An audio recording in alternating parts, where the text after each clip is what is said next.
Your vote in tomorrow's referendum is likely to be the most important vote you'll ever cast. The outcome of the race-based referendum is far more consequential than any state or federal election, and I'd argue it's far more important than the Republican referendum we had some 24 years ago. To enshrine racial privilege into our founding document would be a monumental mistake, a massive step backwards with far-reaching consequences. If, and it's still if, the no vote prevails, it would be a proud moment for Australia. It would be a rejection of toxic race politics and attempts to divide us by ethnicity.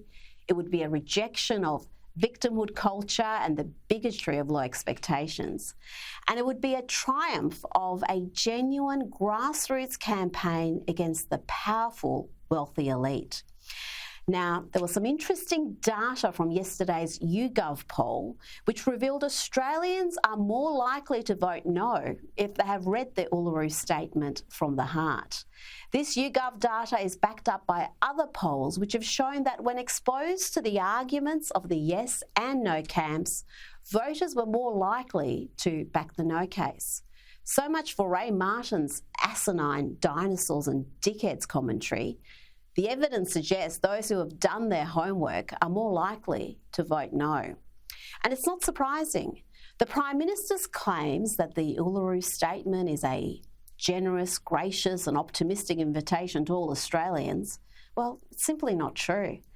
As Australia's greatest historian, Geoffrey Blaney, wrote, the document is vulnerable.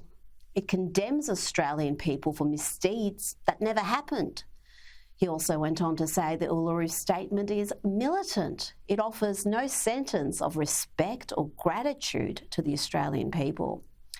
Now, though the polls show that the voice will be defeated comprehensively, it's important not to be complacent. The yes camp is not only cashed up like no other political campaign has ever been in this country, but it's also indulging in dirty tactics, including misleading information about crosses and ticks and deliberately copying the colours of the Australian Electoral Commission for their election posters. The AEC has admonished the campaign, but the damage is done.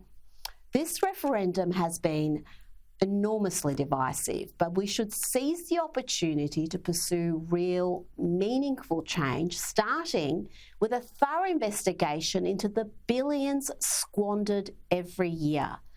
The first step is to bring a measure of accountability to the existing bodies that have delivered such poor outcomes.